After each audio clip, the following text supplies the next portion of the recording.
Hello बच्चों। आज ना हम लोग अर्थमेटिक प्रोग्रेशंस के ना दो केस स्टडी बेस्ड क्वेश्चंस करेंगे और ये हम थोड़ा समझेंगे। और इस तरह के क्वेश्चंस अगर हम प्रैक्टिस कर लेते हैं तो हमारे लिए ना केस स्टडी वाले क्वेश्चंस एक भी नहीं छूटेंगे, हम सारे कर सकते हैं। ठीक है, तो आइए आते हैं इस पर। With the increasing demand and supply pressure worldwide, India has emerged as a competitive manufacturing location due to the low-cost manpower and strong engineering capabilities. The production in a factory increases uniformly by a fixed number every year. If the production in the factory was 4,100 units in the fifth year, which was then increased to 7,600 units in the 10th year, with the given data, answer the following questions. ये एक data हमारे पास given है और इस data को पढ़ के हमें नीचे दिए हुए क्वेश्चंस के आंसर्स लिखने हैं। ठीक है, इसमें नीचे ना 4 क्वेश्चंस होते हैं और ये 4 1 मार्क्स ईच के होते हैं। बट इसको निकालने के लिए ना आपको एपी का कॉन्सेप्ट क्लियर होना चाहिए। ठीक है, तो चलिए हम लोग इसको करते हैं। थोड़ा सा हम क्वेश्चन समझ लेते हैं। पहले क्वेश्चन कह रहा है कि with the increasing demand and supply pressure, जो डिमांड और सप्लाई का प्रेशर है ना, आजकल हर देश में डिमांड और सप्लाई का प्रेशर है। ठीक है, India has emerge as a competitive manufacturing location due to the low cost of man power. India एक बहुत ही बड़ा मार्केट है मैन्युफैक्चरिंग के लिए, क्योंकि इंडिया में ना मैन पावर बहुत ही कम कॉस्ट में मिलता है एंड स्ट्रॉन्ग इंजीनियरिंग कैपेबिलिटी, और यहाँ के इंजीनियर्स का दिमाग भी बहुत तेज है। The production in the factory increase uniformly by the fixed number every year. हर साल उस कंपनी का जो प्रोडक्शन है वो फिक्स्ड नंबर से इंक्रीज करता है। ये जो हर साल फिक्स्ड नंबर से इंक्रीज करता है ना, ये शो करता है कि एक एपी का क्वेश्चन है। और ये जो every year fixed number increase करा, ये हमारा कॉमन डिफरेंस होता है। If the production in the factory was 4100 unit in the fifth year, तो गिवन क्या है? गिवन है हमारा कि फिफ्थ ईयर में प्रोडक्शन 4100 यूनिट है। फिफ्थ ईयर का मतलब है A5, इसमें हमारा प्रोडक्शन है 4100 यूनिट। और क्या गिवन है? which was then increased to 7,600 units in the 10th year. 10th year में ये प्रोडक्शन बढ़ के कितना हो जाता है? ये हो जाता है 7,600 यूनिट्स। ठीक है, विद द गिवन डेटा, ये दो डेटा आपके पास गिवन है और आपका कॉमन डिफरेंस जो है वो डी है, जो फिक्स्ड अमाउंट से बढ़ रहा है। डी क्या है? ये फिक्स्ड अमाउंट है जो हर साल बढ़ रहा है। ठीक है, तो अब ये हमारे पास इंफॉर्मेशन गिवन है और इससे हमें निकालना है क्वेश्चंस के आंसर्स। तो पहला क्वेश्चन हमारे पास, find the production during the first year. इसका मतलब हमें A1 निकालना है। फर्स्ट ईयर का प्रोडक्शन आपको निकालना है, तो फर्स्ट ईयर का प्रोडक्शन क्या हो जाएगा? A1। तो हम ऐसे भी लिख सकते हैं कि हमारा जो AP होगा वो क्या होगा? फर्स्ट ईयर का प्रोडक्शन को हम A1 मान लेंगे, सेकेंड ईयर का A2, देन A3, ऐसे ऐसे करके हमारा AP बन जाएगा। मान के चलो ये A10 तक हमने AP बना दिया। हमारे पास ना A5 गिवन है और A10 गिवन है। फर्स्ट क्वेश्चन कहता है what is the production in the first year. तो production in the first year को हमने A1 माना है, तो हमें ये A1 निकालना है। A1 निकालने के लिए हमें इन दोनों इक्वेशंस को सॉल्व करना पड़ेगा।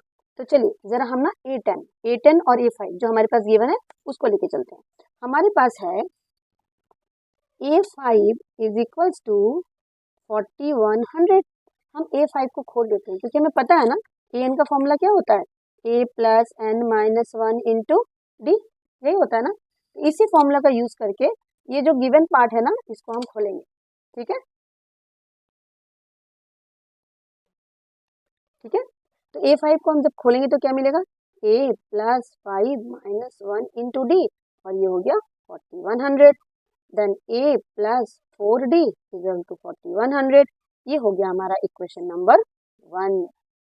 नाउ इक्वेशन नंबर 2 हमारा यहाँ से आएगा A10 से। A10 equal to 7600 unit given है ना, इसको खोलते हैं हम। तो A10 इक्वल टू क्या हो जाएगा? A plus 10 minus 1 into D, और इसकी वैल्यू है 7600, और ये हो गया A प्लस 9D। हमारा हो गया इक्वेशन नंबर 2। अब हम इन दोनों इक्वेशंस को एक साथ लिखेंगे।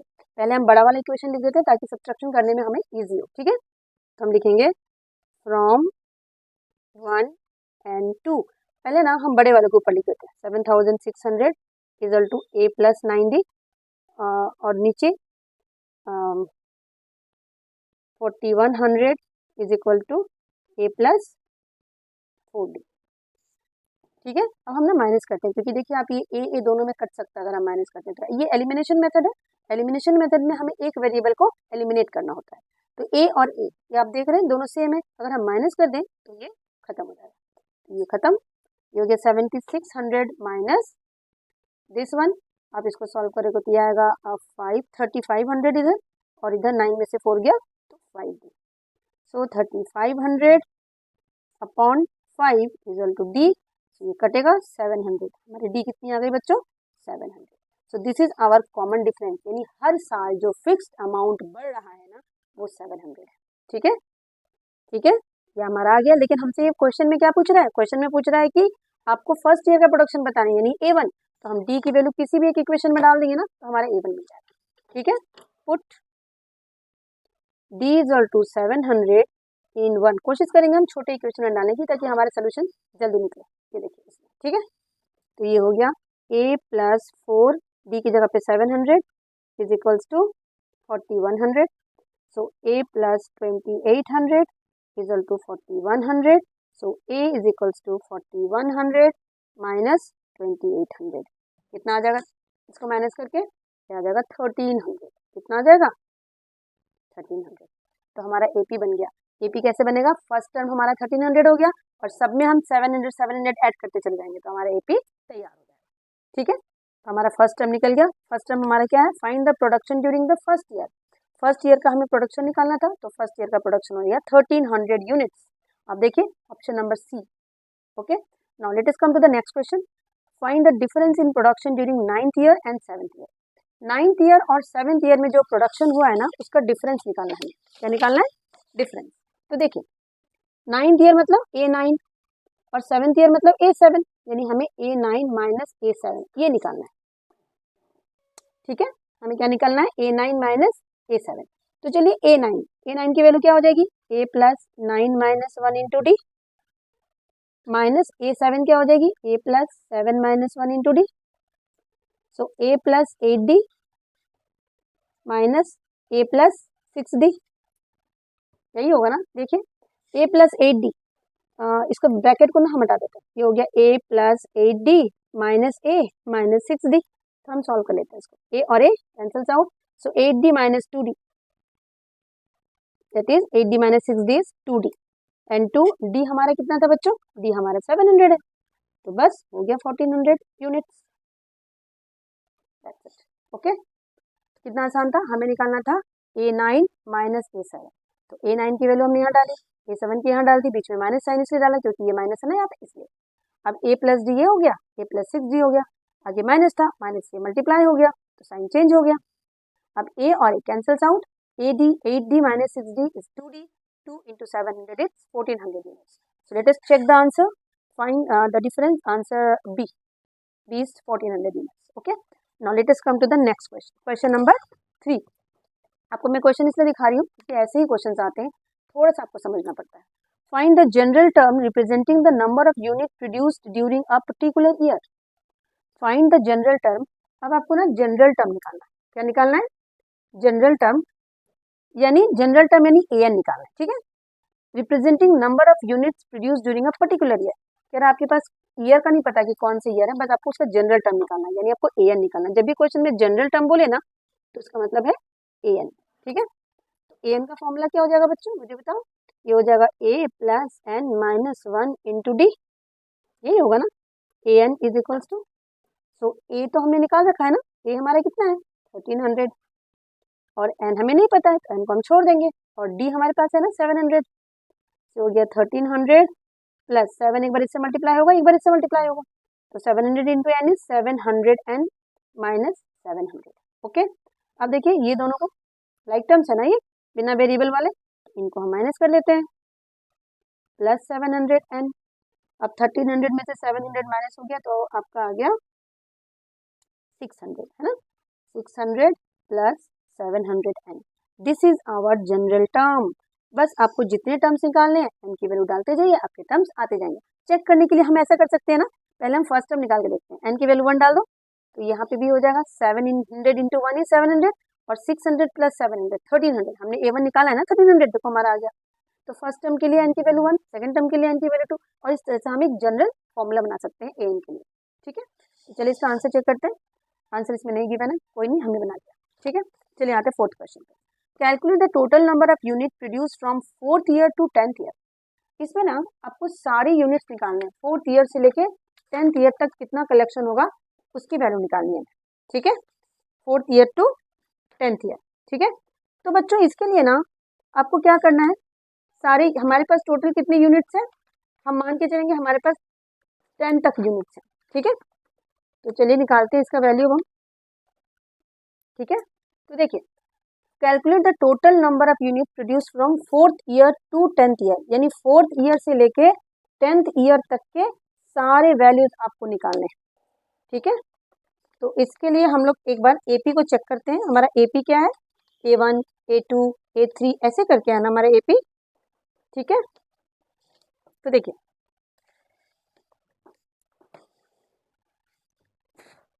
हमें निकालना है total number of units produce from 4th year to 10th year. हमारा जो ईयर है ना, फर्स्ट ईयर A1 है, सेकेंड ईयर A2 है, थर्ड ईयर A3 है, A4 है, A5 है, A6 है, A7 है, A8 है, A9 है और A10 है। हमें टोटल नंबर ऑफ यूनिट्स निकालना है यहाँ से यहाँ तक, देखिए,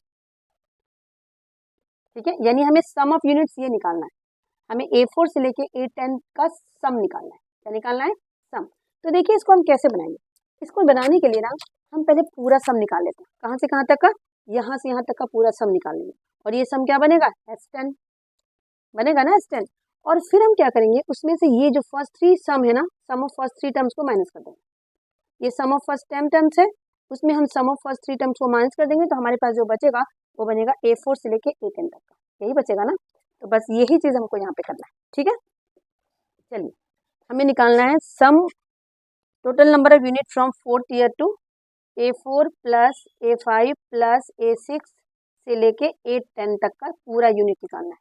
इसके लिए हम ना सम ऑफ फर्स्ट 10 यूनिट में से सम ऑफ फर्स्ट 3 यूनिट को माइनस कर देंगे, मतलब ये पूरा हमारा सम ऑफ 10 टर्म्स का सम यहाँ से यहाँ तक आएगा, इसमें से अगर हम ये 3 टर्म्स के सम्स को माइनस कर दें, ये जो बचेंगे ना, ये क्या बनेगा, ये बचेगा A4 से लेके A10 का सम, यही होगा ना, ठीक है। तो हम क्या करेंगे, इस पूरे में से इसको माइनस कर देंगे, इस पूरे सम में से फर्स्ट 3 के सम को माइनस कर देंगे, तो जो बच जाएगा वो A4 से लेके A10 तक का सम होगा, ठीक है। चलिए करते हैं, तो हमें निकालना एक्चुअली में है S10 माइनस S3, ओके। चलिए S10 का फॉर्मूला क्या हो जाएगा, तो आपको पता है ना Sn का फॉर्मूला क्या होता है, Sn is equal to n/2 2a plus n-1 into D, यही है ना, Sn is equal to this. अब देखिए S10 का फॉर्मूला क्या हो जाएगा, n/2 2a plus n-1 into D, ठीक है, minus S3 n/2 2a plus 3-1 into D, ठीक है, हमने सारा फॉर्मूला लिख दिया, ठीक है। अब ध्यान से देखिए n हमारा कितना है, टोटल नंबर ऑफ टर्म्स तो 10 है ना, तो ये 10/2, ये हो गया 2, ए हमने निकाल रखा था, ए हमारा कितना था, ये हमारा 1300 था, कितना था, 1300 यूनिट, ठीक है। तो यहाँ पे हो गया ये 1300 से मल्टीप्लाई कर देते हैं, प्लस 10 में से बन गया 9 और डी हमारा है 700, ठीक है, माइनस यहाँ पे भी हम डाल देते हैं, एन में का 10 है तो S3 निकालना है, तो 3 के लिए हमें एन की वैल्यू 3 डालनी पड़ेगी, ठीक है। 3/2 2a, ए हमारा 1300 है, तो 2 इंटू 1300 प्लस n-1 2 और d हमारा 700 है, ये हमारा 700, थोड़ा अच्छे से दिख नहीं रहा तो मैं ना पूरा जगह लेके बनाती हूँ इसको, ठीक है। ये S10 में n की वैल्यू हम 10 डालेंगे, तो 10/2 2a plus 10-1 is 9d minus 3/2, क्योंकि S3 में हमें 3 लेना है, तो 3/2 देन 2a प्लस 3-1 यानी 2d, ओके। कम हियर, ये आपका हो गया 10/2 यानी 5, ये हो गया 2a प्लस 9d माइनस ये हो जाएगा, देखिए ज़रा ध्यान से यहाँ पे इन दोनों में ना 2 कॉमन आ रहा था, हमने 2 को बाहर निकाले थे ताकि ये कट जाए, a प्लस d और ये 2 कैंसिल, ठीक है। ये हो गया 5 2 जा 10a प्लस 5 9 जा 45d minus a 3a plus 3d, okay. So this will be 10a plus 45d minus 3a minus D. सूत्र सॉल्व कर ले, 10 में से 3 माइनस कर देते हैं 7a, और 45 में से 3 माइनस कर देते हैं तो ये हो जाएगा 42d। सो 7a की वैल्यू हमारी कितनी है 1300 प्लस 42 और d की वैल्यू हमारी है 700। d की वैल्यू कितनी है 700। ठीक है, अब देखिए ये 13 इंटू 7 इज 9100 और 7 टू जब 14 कैरी 1, 7 4 जो 28 29 और 2 0। ठीक है, इन दोनों को हम ना ऐड कर देते हैं, सॉरी 29400 और 9100 005 9 plus 9 18 carry on 3, so 38,500 units. ये हमारा हो गया, ये 4th ईयर से लेके 10th ईयर का जो हमारा प्रोडक्शन होगा उसका sum of all the productions from 4th year to 10th year. इसके लिए हमने क्या किया, टोटल सम ऑफ 10 ईयर्स में से सम ऑफ फर्स्ट 3 ईयर्स को माइनस कर दिया, तो जो बच गया वो हमारा आंसर हो गया, और आंसर हमारा है 38500 यूनिट। ओके, सो ये पार्ट हमारा हो गया। चलिए आते हैं नेक्स्ट क्वेश्चन पे। इसका नेक्स्ट क्वेश्चन है हमारा, क्वेश्चन थोड़ा आप ध्यान से देख लें।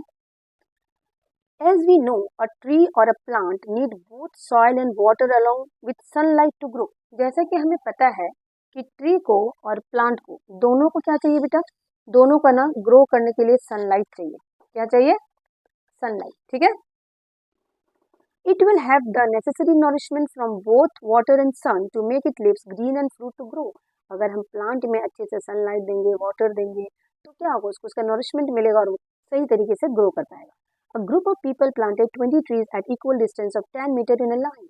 20 लोगों ने 10 मीटर की दूरी पे 20 कुछ ग्रुप ऑफ लोगों ने 20 ट्रीज प्लांट किए 10 मीटर की दूरी पे।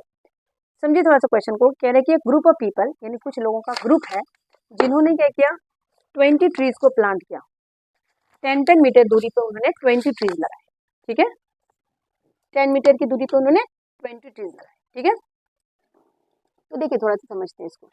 ऐसे करके ना हमने ट्री बना दिया, एक ट्री यहाँ पे बनाया, एक ट्री यहाँ बना दिया, एक ट्री यहाँ बना दिया, एक ट्री ऐसे करके ना टोटल कितने ट्रीज हैं बच्चों, टोटल ट्रीज हमने बना दिए 20। कितने बना दिए, these are all 20 trees, 20 trees हमने 20 ट्रीज बनाए। ठीक है, अब कह रहा है कि ये जो 20 ट्रीज हमने बनाए हैं ना, उनकी दूरी कितनी है, एक ट्री का दूसरे ट्री से जो दूरी है ना वो 10 मीटर की है, मतलब हर ट्री 10 मीटर की गैप पे है। इसका मतलब ये 10 मीटर जो है ना वो इस एपी का कॉमन डिफरेंस बनेगा। क्या बनेगा, ये पूरी जो एपी गिवन है ना, ये ट्रीज को क्या किया है उन्होंने, सेम इंटरवल में लगाया है, तो सेम इंटरवल ही तो हमारा कॉमन डिफरेंस होता है, तो हमारा कॉमन डिफरेंस है डी इज 10 मीटर, ये आपको याद रखना है। ठीक है, नाउ आगे कह रहा है कि every day a member of the group waters all the trees separately। नहीं, इसमें एक और क्वेश्चन कह रहा है कि 20 trees at a distance of 10 meter in a line with a water tank placed at a distance of 15 meter from the tree। ये जो लास्ट वाला ट्री है ना, ये लास्ट ट्री के 15 मीटर दूर पे, कितने मीटर दूरी पे, 15 मीटर दूरी पे यहाँ पे एक वाटर टैंक है। क्या है, एक वाटर टैंक है। ठीक है, इस लास्ट ट्री के यहाँ पे एक वाटर टैंक है, और इस वाटर टैंक से एक आदमी क्या करता है, पानी लाता है, फर्स्ट ट्री को दिया फिर वापस गया, फिर पानी लाया सेकंड ट्री को दिया फिर वापस गया, फिर पानी लाया थर्ड ट्री को दिया फिर वापस गया। ठीक है, ये काम कर रहा है। कह रहा है कि every day member of the group water all the trees separately starting from the water tank and returns to the tank after watering each tree to get water for the next tree from the tank। हर दिन वो आदमी क्या करता है, tank से पानी लेता है, फर्स्ट ट्री को पानी देता है फिर वापस जाता है, फिर टैंक से पानी लेता है, दूसरे को ट्री को पानी देता है फिर वापस जाता है। ठीक है, तो इस तरह से वो डिस्टेंस को 2 बार ट्रैवल कर रहा है। जैसे फर्स्ट ट्री कितनी दूर हो जाएगी, फर्स्ट ट्री तो टैंक से 15 मीटर दूरी पे है, तो 15 मीटर इधर आया और 15 मीटर वापस गया, तो ये 30 मीटर से चलना पड़ा। फिर सेकेंड ट्री के लिए उसको करना पड़ेगा, कितना करना पड़ेगा, तो देखो ये 15 और ये 10, तो ये 25 मीटर वापस आएगा, 25 मीटर वापस जाएगा। ठीक है, तो कह रहा है कि distance travelled by the member to water nearest tree and back to tank is. कितना डिस्टेंस ट्रेवल करेगा वो आदमी जो लास्ट वाले ट्री को प्लांट करके, मतलब पानी प्लांट देकर और वापस जाएगा। ठीक है, तो देखिए distance travel by member to water nearest tree, तो नियरेस्ट ट्री तो हमारा ये वाला है ना, जिससे 15 मीटर की दूरी पे क्या है, वो टैंक है। ठीक है, तो क्या हो जाएगा, ये कह रहा है कि distance travel by member to water nearest tree को पानी देने के लिए उसे कितना करना पड़ेगा, टैंक के पास से पेड़ पे आएगा और पेड़ में पानी देके वापस जाएगा, यानी 15 मीटर आने का और 15 मीटर वापस जाने का, यानी उसे 30 मीटर डिस्टेंस तय करना पड़ेगा। कितना तय करना पड़ेगा डिस्टेंस, 30 मीटर डिस्टेंस तय करना पड़ेगा उसे एक लास्ट वाली ट्री को प्लांट करने के लिए। सेकेंड क्वेश्चन है progression so formed in the above condition, इस कंडीशन में जो हमारा एपी बनेगा ना वो कैसा बनेगा। तो देखिए, तो सबसे पहले क्या है, ये लास्ट वाला ट्री से वाटर टैंक जो है ना, ये 15 मीटर है, तो 15 मीटर आना 15 मीटर जाना, यानी पहला हो जाएगा 30 मीटर। फिर दूसरा ट्री कितना दूर हो जाएगा, तो 15 मीटर टैंक से और 10 मीटर आपस में दूरी है इनकी, डी इसका कॉमन डिफरेंस है, तो 15 प्लस 10, 15 प्लस 10 इज 15 प्लस 10 इसका हो जाएगा 15 प्लस 10 यानी 25 मीटर, और 25 मीटर आना भी है और जाना भी है, ये हो जाएगा 50, तो 30, 50, 70, 90 इस तरह से हमारा एपी बनेगा। चलिए ऑप्शन देखते हैं, ऑप्शन नंबर सी है ना। नेक्स्ट है क्वेश्चन नंबर 3, क्वेश्चन नंबर 3 है calculate the distance travel by the member to water the last tree, last tree को अगर उसे वाटर करना है, ठीक है, calculate the distance travel by member to water the last tree, यानी लास्ट ट्री को अगर उसे पानी देना है, लास्ट ट्री मतलब सबसे लास्ट में, यहाँ पे टैंक से जो एकदम स्टार्टिंग पे जो है, टैंक से सबसे दूर जो है, टैंक से सबसे दूर कौन सा ट्री होगा, मान लो ये फर्स्ट ट्री A1 है, A2 है, A3 है, तो A10 होगा ना सबसे लास्ट में, A10 हमें निकालना है। ठीक है, तो A10 इजल टू क्या हो जाएगा, A plus 10 minus sorry A10 नहीं 20 ट्रीज है ना हमारी, टोटल 20 ट्रीज है, तो A20, तो A20 हो जाएगा A प्लस 20 माइनस 1 इंटू डी, सो A प्लस 19D, A हमारा क्या है, A हमारा फर्स्ट टर्म है 30, 19 और D हमारा क्या है, कॉमन डिफरेंस है ना, तो कॉमन डिफरेंस हमारे कितने कितने का है, इस एपी में देखिए तो सारे में 20 का कॉमन डिफरेंस आ रहा है ना, ये हो जाएगा 20, so 30 plus 380, so answer is 410 metre, यानी अगर उसको लास्ट वाले ट्री को प्लांट करना है, पानी देना है, तो उसे 410 मीटर्स यानी 210 मीटर्स आना भी है और 210 मीटर्स जाना भी, तो 410 मीटर्स उसके टोटल डिस्टेंस ट्रेवल हो जाएंगे। ठीक है, अब आ गया हमारा लास्ट वाला क्वेश्चन पे, लास्ट क्वेश्चन हमारा है ना, देखिए calculate the total distance travel by the member in a day in order to water all the tree, अगर किसी मेंबर को सारे 20 के 20 प्लांट में पानी डालना है तो उसे कितना डिस्टेंस तय करना पड़ेगा। ठीक है, इसका मतलब क्या है, इसका मतलब है हमें S20 अब निकालना पड़ेगा, हमारा एपी तो ये था ना, ये हमारा एपी है, हमें क्या निकालना है S20, S20 कैसे निकलेगा, 20/2 2A प्लस 20 माइनस 1 इंटू डी, सो ये कट के 10 हो गया, ये 2A हमारा 30 है, ये देखिए एपी जो हमने बनाया है उसमें A 30 है, प्लस 19 और डी हमारा 20 है, ये 20, सो हो जाएगा 10, 30 इंटू 2 60 और 19 टू 38 0, सो ये 10, ये हो जाएगा 440 आई थिंक। ठीक है, तो मल्टीप्लाई हो जाएगा ये और ये हो जाएगा 4400 मीटर, इसे इतना डिस्टेंस तय करना पड़ेगा अगर एक बंदे को 20 के 20 प्लांट में पानी डालना है और वापस टैंक तक आना है तो। ठीक है, तो होप करती हूँ आपको ये केस स्टडी वाले क्वेश्चन समझ आ गए होंगे। ये जो हमारी सीरीज़ है ना केस स्टडी बेस्ड सीरीज़, इसको मैं अभी कंप्लीट करूँगी, और बच्चों जो भी आपके डाउट्स हैं, अगर आपको किसी और चैप्टर के केस स्टडी या किसी भी तरह के कोई भी क्वेश्चन में डाउट है तो प्लीज़ आप मुझे कमेंट करना, और अगर आपको मेरी चैनल पसंद आ रही है तो प्लीज़ इसे सब्सक्राइब करिएगा, और आप लोग वॉच कीजिए वीडियोज़ को, और